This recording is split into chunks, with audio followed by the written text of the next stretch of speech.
मैं जिसे ओढ़ता हूँ बिछाता हूँ वो गज़लें आपको सुनाता हूँ। एक घना जंगल सा है तेरी आँखों में अक्सर, जिसमें मैं राह भूल जाता हूँ। हिंदी के महान हस्ताक्षर दुष्यंत की ये जो पंक्तियाँ हैं वो आँखों से जुड़ी हुई है कि आँखों में कितनी गहराइयाँ होती हैं, कितनी बातें होती हैं और इन्हीं आँखों का जीवन में बड़ा महत्व होता है। तो जाहिर सी बात है कि इसकी सुरक्षा करना, इसकी रक्षा करना भी आपके लिए बहुत ज़रूरी है। और वो आप कैसे करेंगे? वो आप ऐसे करेंगे कि आज हमारे साथ खरगोन जिले की जानी मानी नेत्र रोग विशेषज्ञ डॉक्टर तृप्ति भालके जी हैं। जी हाँ, आप विराज हॉस्पिटल में कई समय से अपनी सेवाएं दे रही हैं, तो हम इनसे जानते हैं कि दुष्यंत की इन पंक्तियों में जो आँखों के बारे में कहा गया है उनका ध्यान कैसे रखा जाए। आँखों की महत्ता समझाने की ज़रूरत नहीं होती, इसे तो हर इंसान समझता है। ये 5 जो अपने सेंसेस होते हैं उसमें से one of the most important sense है और इसके बिना अपना जीवन या दिनचर्या चलना ही नामुमकिन सा है। तो ये तो सब समझते हैं कि कितना इम्पॉर्टेंट है। इसमें मैम जैसे आँखों की प्राथमिक देखभाल हम कैसे करें घर पर, क्योंकि ज़रूरी तो है। देखिए, वैसे तो भगवान ने हर चीज़ का निराकरण दिया है। हमारे आँखों में जो आंसू बनते हैं वो ऑटोमेटिक आँख की सफाई करते हैं। तो जैसे अगर कोई हमसे आके पूछता है कि आँख कैसे साफ़ रखी जाए, तो आँख आंसू से ऑटोमेटिक साफ़ हो जाती है। अननेसेसरी उसमें आँखों में छींटे मारना, उसमें जो टैप वाटर रहता है उसका पीएच अलग रहता है, कभी अल्कलाइन रहता है, कभी एसिडिक रहता है, उसकी वजह से आँखें लाल होती हैं और उसमें हम इन्फेक्शन का भी डर रहता है। तो हमको इस तरह से आंखें साफ़ नहीं करनी कि ज़ोर ज़ोर से रगड़ना या साफ़ करना, लेकिन जो चीज़ हमें प्रिवेंशन ज़रूरी है, मतलब हमको गंदे हाथ नहीं लगाना है, गंदा कपड़ा नहीं लगाना है।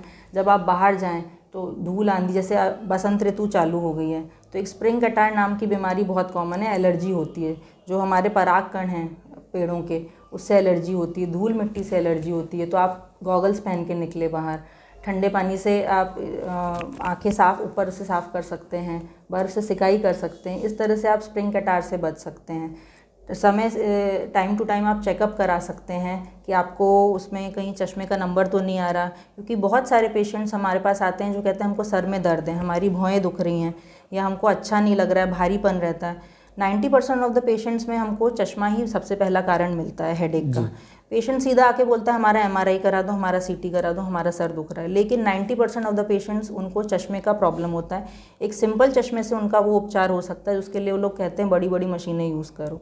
तो आप अगर हर 6 महीने में अगर आपका चश्मा रुक रहा है, नंबर नहीं चेंज हो रहा, तो आप हर साल आप एक बार अपना चेकअप कराइए। और इनफैक्ट आजकल कहा गया है, पीडियाट्रिक एसोसिएशन भी कहती है कि बच्चों का भी आपको टाइम टू टाइम चेकअप करना है। साल भर का बच्चा होता है तो उसका चेकअप होना चाहिए आँखों का। जी, पहले लोग बोलते थे कि चश्मा नहीं लगता इतने छोटे बच्चों को तो चेकअप क्यों कराएं, लेकिन ये पता करने के लिए कहीं उसको जन्म से तो चश्मा नहीं है, इसके लिए भी हमको चेकअप करना चाहिए। साल में एक बार चेकअप ज़रूरी रहता है। और जिन बच्चों का नंबर बढ़ रहा है उनको हर 3 महीने में चेक कराना चाहिए।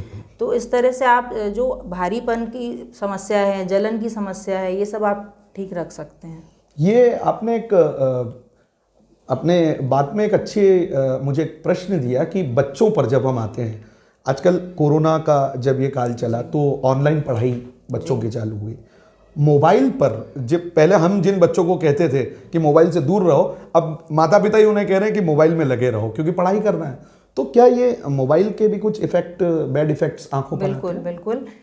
जो हमारी ऑनलाइन स्टडीज़ हो रही हैं, नियर वर्क हो रहा है, ऐसी स्टडीज़ हुई हैं जो हमारे पहले पुरखे और जो बड़े बुजुर्ग लोग जो कहते थे कि पास से नहीं पढ़ना चाहिए या दिन भर घुसे नहीं रहना चाहिए, टीवी पास से नहीं देखना चाहिए, उससे नंबर बढ़ता है। और सिर्फ मोबाइल पास से देखने से ही नंबर नहीं बढ़ता। अगर आप किताब में भी बहुत पास से लेस देन 40 सेंटीमीटर का गैप रखेंगे, झुक के पढ़ेंगे, लेट के पढ़ेंगे, तो आपका नंबर उसमें भी बढ़ने की आशंका रहती है। नंबर ना बढ़े उसके लिए आपको 40 सेंटीमीटर का गैप रखना है। 2 घंटा धूप में बच्चे को खेलना चाहिए। अगर आप उसमें एक पर्टिकुलर है 10,000 लक्स अगर बच्चे को मिल रहा है तो उसमें नंबर बढ़ने का चांस कम हो जाता है। तो ये सब चीज़ें हमको ध्यान रखनी है। और कांस्टेंट अगर आप कोई भी स्क्रीन पे देखते हैं तो सिर्फ बच्चे ही नहीं, दूसरे लोगों की भी आदत होती है, वो ब्लिंक नहीं करते।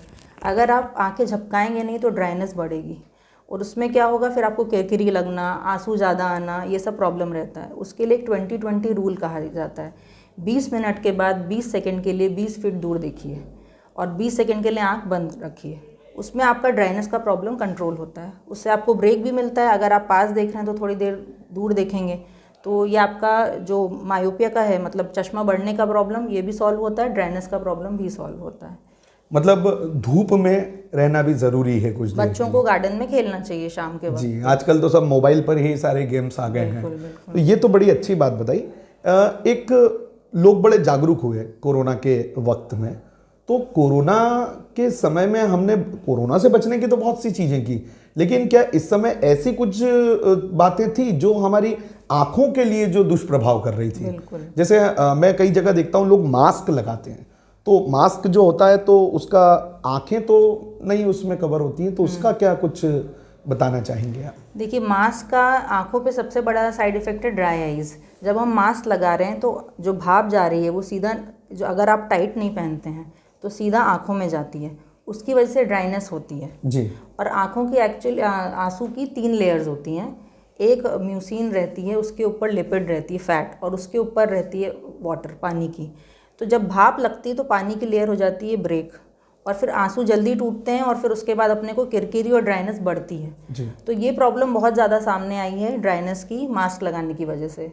तो जनरली हम लुब्रिकेटिंग ड्रॉप्स जो होती हैं वो आप घर पे यूज़ कर सकते हैं, उसका कोई साइड इफ़ेक्ट नहीं होता। वो आप अगर मास्क लगा रहे हैं तो दिन में 3 बार डाल सकते हैं। जी।